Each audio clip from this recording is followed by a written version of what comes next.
Assalamualaikum warahmatullahi wabarakatuh. Selamat siang, selamat pagi, selamat sore semuanya. Peserta kelas pengantar komputer software 2 yang saya ampu. Minggu ini kita akan belajar materi perulangan 2, yaitu di dalamnya ada while sama do. Ini merupakan materi ke-10 dari total 14 materi yang akan kita pelajari di semester ini. Pada perkuliahan kali ini, tujuan kuliahnya ada 3. Yang pertama adalah mahasiswa memahami pengulangan while dan do while, dan penggunaannya serta memahami elemen-elemen dalam pengulangan. Yang kedua, mahasiswa dapat menggunakan notasi pengulangan while dan do while yang sesuai dengan benar.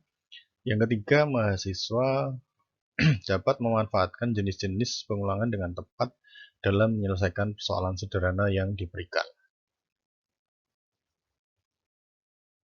Pengulangan di sini ada latar belakang ya, latar belakang mengapa kita perlu belajar pengulangan. Di minggu lalu di pengulangan for kita udah belajar mengapa kita perlu for. Misalkan kemarin kita harus menuliskan nomor 1 sampai 100 atau penambahan sampai 100 dan harus menulis listing programnya satu persatu, maka itu menjadi pekerjaan yang cukup melelahkan begitu.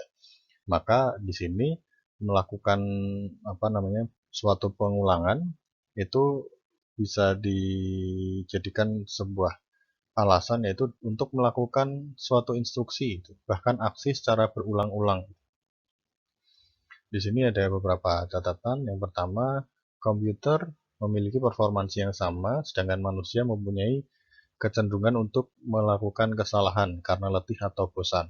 Jadi artinya di sini adalah kalau misalkan kita harus menuliskan 100 baris atau 1000 baris hal yang sama, maka akan ada kecenderungan human error atau kesalahan yang disebabkan oleh kita sebagai manusia yang udah capek, udah letih, atau mungkin konsentrasi menurun, atau galau mungkin, atau sedang tidak mood. Itu memunculkan kesalahan yang lebih besar.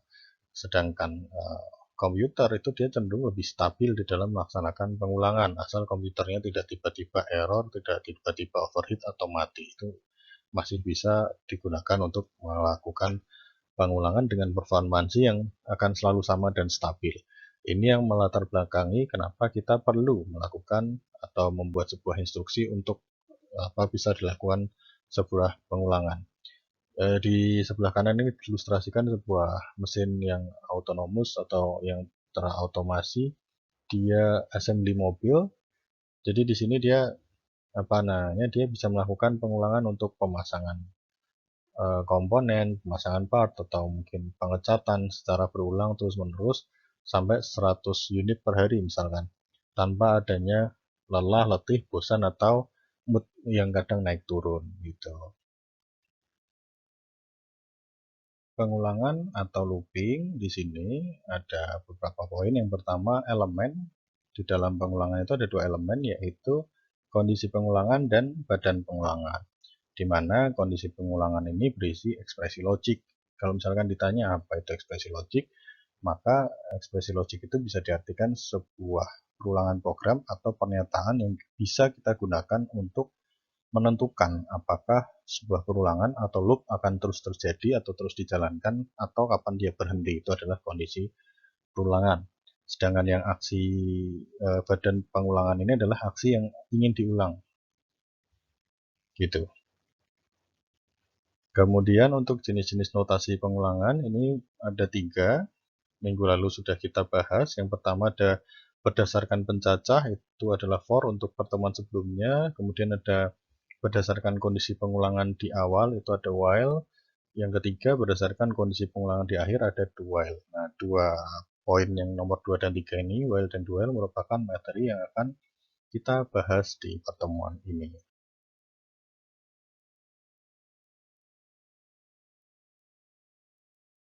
Untuk while sendiri kita mulai di sini. Kalau misalkan yang bagian kiri ini adalah bodinya untuk pemrogramannya, itu nanti bisa dimulai dengan inisialisasi aksi.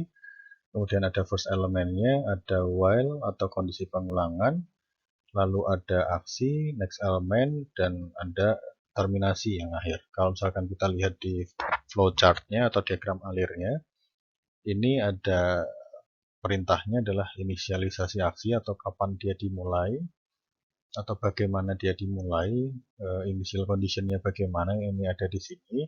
Kemudian ini ada belah ketupat di sini, ini merupakan decision. Decision adalah pengambilan keputusan karena ini looping, kapan dia bernilai benar dan kapan dia bernilai salah. Kalau misalkan benar apa perintah selanjutnya, kemudian kapan dia di looping misalkan, atau misalkan salah kapan dia diberhentikan. Ini nanti seperti itu. Nanti kita akan lihat lebih mudahnya nanti di contoh programnya aja.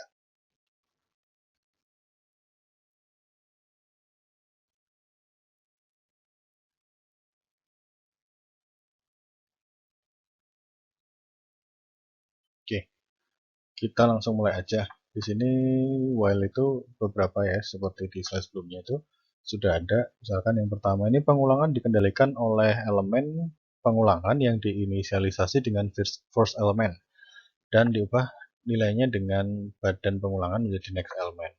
Jadi kalau misalkan kita bilang first element atau nanti menjadi inisialisasi aksi, ini menjadi sebuah tahap awal sebelum pengulangan dimulai, di mana kita mengatur nilai awal dari variabel yang akan digunakan dalam perulangan. Kita ambil contoh, misalkan kita kemarin udah menentukan misalkan variabel tipe integer i sama dengan 0, maka ini merupakan inisialisasi dari dan penentuan first element dari sebuah program gitu. Kemudian untuk first element sendiri nanti itu adalah elemen pertama yang akan dievaluasi dalam perulangan. Jadi ini nanti menjadi variabel yang akan diulang atau disebut lagi di dalam programnya. Kemudian ada aksi. Aksi akan dilakukan selama kondisi pengulangan masih dipenuhi atau berharga true. Jadi loopingnya sampai kapan itu? Misalkan kita while i kurang dari 5 itu berarti dia akan terus bekerja mulai dari i awal, misalkan i awal adalah i0, berarti dia akan mulai dari i0, i1, i2, i3, dan i4. Karena i kurang dari 5, bukan i kurang dari sama dengan 5. Kemudian yang ketiga, data terhadap kondisi pengulangan dilakukan setiap kali sebelum aksi dilaksanakan. Kemudian keempat, pengulangan ini berpotensi menimbulkan aksi kosong, tidak pernah melakukan apa-apa karena pada tes yang pertama, kondisi pengulangan tidak dipenuhi atau berharga false, sehingga langsung keluar dari loop. Jadi kalau tadi kita lihat di flowchartnya, kalau memang dari awal dia sudah tidak memenuhi kriteria dari aksi yang akan dikerjakan, maka dia langsung dilempar untuk bernilai false gitu. Di sini kita ambil contoh latihan 1, nanti silahkan dicoba di rumah, nanti dicoba sendiri sebelum melihat listing program yang ada di PPT yang sudah ada di GCR ya. Ini ada latihan 1, berapa hello di layar. Jadi ada dua kemungkinan sih di sini. Kita lihat dulu perintahnya. Buatlah program yang dapat menampilkan 10 hello di layar. Jadi silahkan buat sebuah perintah untuk bisa menampilkan hello yang berulang sampai 10 kali. Dan di sini aturannya kalian harus menggunakan notasi while untuk melakukan pengulangan. Berarti misalkan ini berarti diulangnya dari iterasi i sama dengan 0 atau i sama dengan 1 sampai i kurang dari sama dengan 10, atau i dari i sama dengan 0 sampai i kurang dari 10 itu, sehingga nanti bisa muncul 10 kali kata hello. Itu yang perlu kalian lakukan. Silahkan dicoba terlebih dahulu. Oke. Jadi ini adalah solusi dari soal yang ada di slide sebelumnya. Kita lihat, tadi kan kita disuruh untuk ngeprint tulisan hello ya. Hello sampai 10 kali. Jadi kita bisa lihat perintahnya. Jadi di sini ini standar sekali. Kita mulai dengan include IOStream, ini untuk mengimport library IOStream. Kemudian ini nanti kan apa namanya, yang bagian ini tuh nanti digunakan untuk kita bisa menampilkan atau menggunakan fungsi cin atau cout untuk input dan output. Kemudian di sini ada using namespace std. Ini agar kita tidak perlu menuliskan std cin atau std cout di badan program. Kemudian ini kamus kita mendeklarasikan bahwa variabel yang kita gunakan itu bertipe integer dan nama variabelnya adalah i. Jadi kita mendeklarasikan bahwa variabel yang kita gunakan dalam program ini itu kita sebut sebagai i. Kita masuk ke bagian algoritma programnya. Di logika perulangannya kita mulai dengan i sama dengan 1. Jadi kita deklarasikan, setelah di atas itu kita deklarasikan variabelnya itu bertipe integer dan kita kasih nama variabel i, maka kita di sini memberikan nilai awal dari variabel i itu sama dengan 1. Ini menjadi first element seperti yang ada di slide sebelumnya tadi. Kemudian kita masuk ke while-nya. While i kurang dari sama dengan 10. Ini adalah kondisi perulangannya. Seperti yang saya sampaikan sebelumnya, tadi barusan saya sudah menyampaikan bahwa untuk mendapatkan 10 kali perulangan, maka kita melihat kondisi awal dan akhirnya. Kalau misalkan kita awalnya adalah 1 dan kita ingin berakhirnya muncul printnya 10 kali, maka kita menghitung 1 sampai i kurang dari sama dengan 10, maka akan ada print 10 kali. Tapi kalau misalkan kalian mau 10 kali tapi i-nya mulai dari 0, maka di sini i kurang dari 10 untuk bisa muncul dari 0 sampai 9. Artinya muncul print 10 kali. Untuk cout-nya ini adalah aksi. Jadi kita setelah diulang itu kita mau munculin apa? Apakah kita munculin angka 1, 2, 3 dan seterusnya, ataukah 1, 1, 1, 1 atau apapun. Tetapi di perintahnya di soal tadi kita pengen menampilkan hello di sana. Maka kita tuliskan hello di sini. Jangan lupa kita berikan tanda petik di awal dan di akhir kata hello agar ini menjadi tipe data string gitu. Jadi ini nanti tidak masuk ke dalam kategori integer. Kemudian ini diberikan endline agar tulisan hello-nya akan pindah ke bawah aksinya. Jadi enggak hello ke kanan sebanyak 10 kali, tetapi hello-nya akan ke bawah. Lalu di situ juga ada i++. i++ ini kemarin sudah dijelaskan juga bahwa i++ artinya next elemennya akan bertambah 1 setiap perulangan dilakukan. Jadi tanpa nilai i tanpa ini nanti nilainya akan tetap 1 selamanya, jadi nggak akan berubah. Jadi ini countingnya itu next stepnya tambah 1, tambah 1, tambah 1, tambah 1. Gitu. Ya, jadi ini adalah contoh programnya. Exit console dulu. Ini dari program yang tadi, kita bisa coba run apakah nanti sudah berhasil untuk muncul hello 10 kali. Lalu bagaimana kalau misalkan kita coba ini startnya dari 0, tadi seperti yang saya bilang 0, kita sampai ke 9. Kita coba.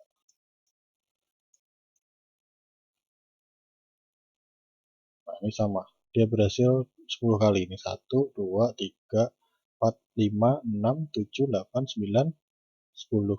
Nanti dia tetap akan muncul 10 kali gitu ya.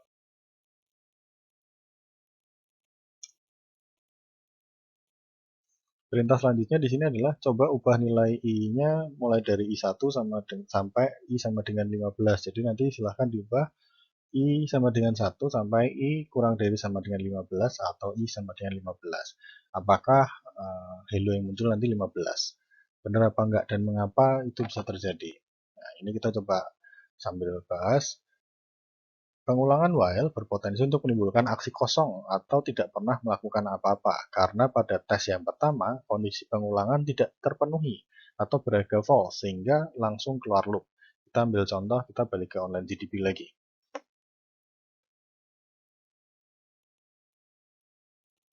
Nah, Tadi kita udah mulai, kita menggunakan I sama dengan 0 sampai I sama dengan 9. Atau tadi kalau yang di program di awal kita pakai I sama dengan 1 sampai I kurang dari sama dengan 10 itu. Maka ini tadi kan jalan sampai 10 kali. Lalu bagaimana kalau misalkan ini diganti jadi 15? Ini juga akan ada 15 kali. Lalu kapan dia akan bernilai false atau kosong? Misalkan parameter loopingnya itu kondisi perulangannya saya bikin sampai 10 gitu. Tapi initial value-nya atau first elementnya saya taruhnya di 11 mulainya. Maka dia tidak akan jalan, ini menjadi kondisi kosong karena kondisi awalnya tidak sesuai dengan kondisi perulangannya. Lanjut ke slide selanjutnya, di sini kita latihan kedua. Menghitung angka, silahkan nanti sambil dicoba, boleh, bisa di pause, kemudian dibuat programnya. Perintah yang pertama, buatlah program yang dapat menghitung jumlah angka dari 1 hingga n. Gunakan notasi while untuk melakukan pengulangan. Misal diinputkan n sama dengan 3. Output atau tampilan yang muncul yang diminta adalah 1, 2, 3, kemudian ada si outnya ada jumlah sama dengan 6. Nanti coba kita jalankan gitu programnya. Ini adalah solusi dari soal yang kedua tadi, soal latihan yang kedua. Kita bisa lihat di situ, ini masih sama yang bagian atas, ini judul program, ini tidak dieksekusi ya kalau pakai garis miring 2 kali. Kemudian kita lihat mulai dari deklarasi variabelnya dulu. Di sini kita gunakan variabel bertipe integer, variabel yang digunakan ada 3, ada n, ada i, ada sum, di mana n itu nanti kita gunakan sebagai nilai batas atas deret yang diinput oleh pengguna. Jadi misalkan nanti kita di soal yang sebelumnya, di slide sebelumnya ada 3, berarti maksimalnya nanti 3, jadi akan berulang dari 1, 2, dan 3. Kemudian i itu adalah counter atau penghitung atau iterasi yang dimulai dari 0, dimulai dari 1. Sedangkan sum itu adalah variabel yang digunakan untuk menampung hasil jumlah dari 1 hingga ke n yang nanti akan kita inputkan. Kita masuk ke bagian algoritmanya. Cin sama dengan n, yang ini artinya program ini meminta pengguna untuk memasukkan nilai n-nya. Nanti nggak mesti 3, bisa jadi 4, bisa jadi 5, bisa jadi 6. Terserah, karena ini merupakan input yang dimasukkan oleh pengguna. Kemudian kita masuk ke program selanjutnya. Di sini ada sum. Sum sama dengan 0, ini sebagai inisialisasi jumlah, yang artinya sum di set 0 itu sebagai awal penjumlahannya. Awal penjumlahannya itu dimulai dari 0, tidak dari 1, tidak dari 2, tidak dari 3, dari 3, nah, dia dimulai dari 0. Kemudian i sama dengan 1, ini digunakan sebagai set sebagai elemen pertama yang akan dijumlahkan. Kita masuk ke loopingnya, perulangan loopingnya. While i kurang dari sama dengan n, kondisi perulangan. Jadi selama i tidak melebihi n, maka dia akan terus berulang gitu.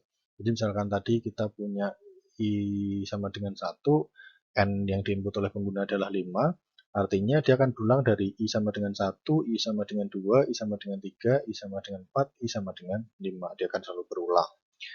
Itu untuk while-nya. Kemudian dalam setiap iterasi dia akan diulang terus. Kemudian apalagi di situ masih ada si out. Si outnya itu i. Jadi i-nya 1, 2, dan 3 dan seterusnya sampai ke n. Tapi dia di sini diberikan n line agar pindah baris. Kemudian ada sum atau jumlah tadi. Sum ini digunakan untuk menjumlahkan satu langkah atau enggak nilai i dengan sumnya itu. Kemudian ada i sama dengan i plus 1. Ini adalah langkahnya, satu langkah ke depan, jadi langkahnya adalah tambah satu. Jadi kalau misalkan mau diulang nanti ada 1, 2, 3, 4, 5, dan seterusnya, karena plus 1. 1 tambah 1, 2 tambah 1, 3 tambah 1, dan seterusnya.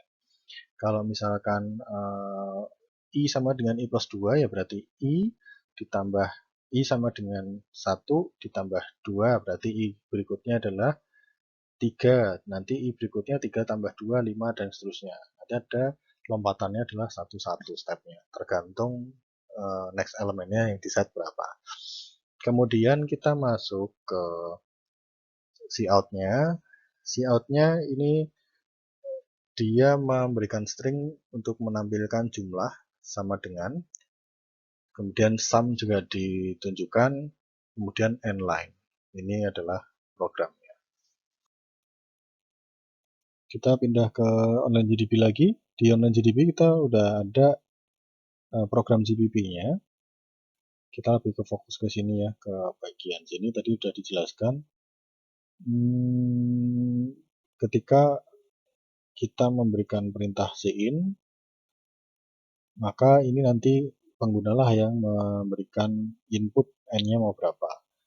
Karena tadi di soal itu dia mintanya 3, maka kita ketikkan 3, maka akan muncul hasilnya 1, 2, 3 dengan jumlah sama dengan 6, karena 1 tambah 2 tambah 3 sama dengan 6.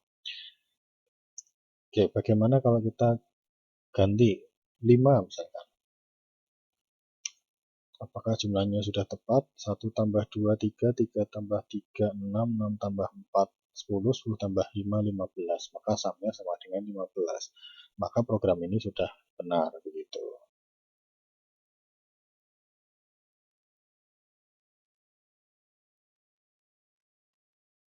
Ya, kita masuk ke pengulangan berdasarkan kondisi pengulangan di akhir atau do while. Kalau kita tadi sudah belajar while, maka sekarang kita masuk ke do while. Apa bedanya while dengan do while? Kalau while tadi itu kita lihat flowchart-nya, maka kondisi dicek terlebih dahulu sebelum menjalankan aksi. Kalau kondisinya itu salah sejak awal atau bernilai false sejak awal, maka blok perulangan tidak akan dijalankan sama sekali. Makanya tadi ada hasil yang kosong, karena sebelum dieksekusi dia sudah ada yang salah dulu. Misalkan tadi initial value-nya sudah salah, maka dia tidak akan dijalankan. Sedangkan untuk do while, dia itu bisa dibilang dia jalan dulu baru dikoreksi, atau aksi dijalankan dulu sekali lalu dicek kondisi setelahnya. Misalkan setelah dijalankan minimal 1 kali, meskipun kondisinya salah nanti baru dicek.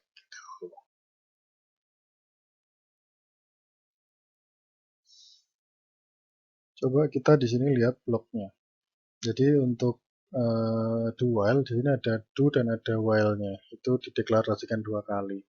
Do-nya apa? Aksinya disebutkan dulu. Next elemennya itu bagaimana dia akan masuk ke next elemennya, apakah I++ ataukah I min.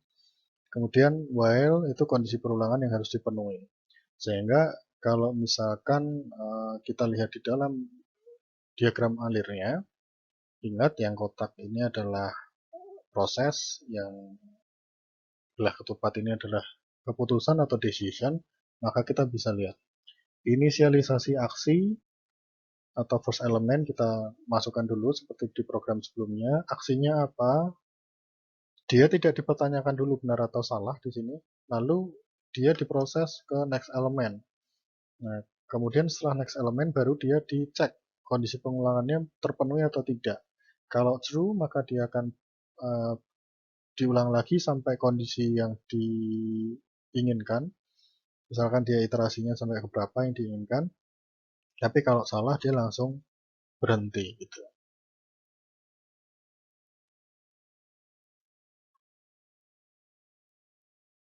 Oke, do while di sini dikatakan bahwa pengulangan dikendalikan oleh elemen pengulangan yang diinisialisasi sebagai first element dan diubah nilainya dalam badan pengulangan menjadi next element. Kemudian aksi minimal akan dilakukan 1 kali karena pada waktu eksekusi pengulangan yang pertama tidak dilakukan tes terhadap kondisi pengulangan. Yang ketiga, aksi akan dihentikan jika kondisi pengulangan tidak dipenuhi atau berharga false, dan akan diulang jika kondisi pengulangannya tercapai. Jadi dikerjakan dulu. Selanjutnya, do while di sini poin keempat ini ya. Tes terhadap kondisi pengulangan dilakukan setelah aksi. Tadi sudah saya sebutkan, 5. Pengulangan berpotensi mengalami kebocoran. Jika ada kemungkinan bahwa seharusnya aksi tidak pernah boleh dilakukan untuk kasus tertentu. Jadi karena tidak ada koreksi di awal, maka bisa jadi salah, tapi sudah ditampilkan hasilnya. Latihan 1 untuk yang dual, berapa hello di layar, misalkan sama dengan latihan yang sebelumnya, buatlah program yang dapat menampilkan 10 hello di layar, akan tetapi gunakan notasi do while untuk melakukan pengulangan. Jadi kita nggak pakai while lagi, kita menulis menggunakan do while. Nanti kita coba setelah ini, kita akan geser ke solusi dan kita lanjut ke online GDP-nya untuk memproses CPP-nya. Ya, di sini kita udah masuk ke solusi latihan 1. Jadi kita tadi disuruh menampilkan hello sampai 10 kali menggunakan program do while gitu. Kita lihat di bagian blok programnya. Di sini kita mulai dari pendeklarasian variabel gitu. Kita menggunakan variabel i gitu. Sebenarnya kalau mau nggak pakai i bisa sih harusnya. Asal nanti sampai bawah diganti semua. Ini kita menggunakan variabel penghitung i, kemudian di algoritmanya i sama dengan 1, ini first element, ini menjadi inisialisasi nilai awal i sebagai elemen pertama. Lalu perintah do-nya, di sini ada do dan ada while, di dalam do ada while ya.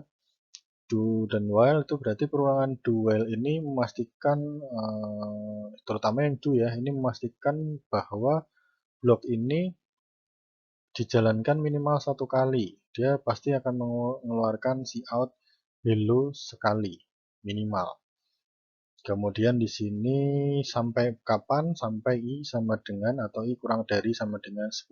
Berarti dia ada pencacahannya i1 sampai i10. Kemudian di sini ada hello end line yang artinya dia akan berjalan ke bawah programnya. Lalu i++ menambah stepnya 1 kali. Jadi nanti I1, I2, I3 dan seterusnya langkahnya bukan I1, I3, I5, I7, I9 dan seterusnya. Itu yang akhirnya tentu I kurang dari sama dengan 10 dan dia akan berhenti di 10. Gitu. Nanti kita coba di online GDP setelah ini. Di sini kita udah punya programnya yang do while. Ini nggak saya ubah. Ya paling cuma diberesin aja tanda petik dan lain-lain yang suka bikin error. Tadi saya cek ulang. Silahkan dicek. Kalau mau copy paste dari PPT, kalian harus cek ulang apakah tanda titik koma sudah tepat agar bisa di run. Kita coba run dulu yang awal. Ini dia akan jalan sebanyak 10 kali. Kita cek, tadi kita katakan bahwa do while itu akan tetap berjalan meskipun dia ada yang salah inisialnya. Dia tidak akan bernilai kosong seperti ketika kita menjalankan pengulangan while. Misalkan tadi, misalkan i kurang dari sama dengan 10, kalau misalkan kita memberikan first elementnya atau initial value-nya itu 11, tadi kalau while aja dia nggak mau jalan, maka kita coba apakah di do while dia akan berjalan meskipun hanya 1 kali. Kita coba. Kita exit console dulu di sini, kemudian kita run. Nah, di do while maka meskipun i-nya sama dengan 11 yang artinya ini kan false ya karena kita i yang kita gunakan itu maksimumnya ada di 10. Tapi ketika kita memasukkan i11 maka dengan perintah do while minimal dia akan berjalan 1 kali gitu. Untuk yang selanjutnya di sini sama yang dengan yang while tadi ya. Ini disuruh mengganti i1 sama dengan 10 15 di situ. Jadi sama, kita juga tadi sudah melakukan percobaan di programnya, di CPP gitu. Jadi ini sudah kita bisa skip saja. Oke, kurang lebih itu nanti untuk yang soalnya latihan ini nanti bisa dicoba aja langsung do while. Ini untuk yang kedua sama dengan yang latihan di yang pertama tadi ya. Jadi dia pengen menampilkan 1 sampai 3 kemudian dan dijumlahkan jika inputnya n sama dengan 3. Tadi kita sudah mencoba di while n-nya kita ubah jadi 5, n-nya kita ubah jadi berapa, itu nanti akan dijumlahkan saja. Nilai yang di print itu nanti akan dijumlahkan. Ini nanti untuk programnya, nanti silahkan dicek dan bisa dijalankan di online GDB atau C++. Silahkan aja dicoba, nanti dikumpulkan. Ya, jadi ini latihan 3, nanti silahkan dikerjakan sendiri untuk do while. Silahkan dipelajari, nanti akan diupload tugasnya oleh kakak-kakak Asprak di GCR, tugasnya apa, dan silahkan dikerjakan dengan baik. Kalau mau belajar boleh sambil lihat ChatGPT, tapi jangan depend sama ChatGPT yang artinya perintahnya apa dimasukkan saja di ChatGPT tanpa kalian mau tahu kenapa bisa seperti itu. Oke, jadi mungkin itu aja dulu materi untuk pertemuan ke-10 yaitu while dan do while. Kita akan bertemu lagi di materi yang ke-11 di materi selanjutnya. Terima kasih atas perhatian dan partisipasinya. Selamat siang, selamat pagi, selamat sore semuanya. Assalamualaikum warahmatullahi wabarakatuh.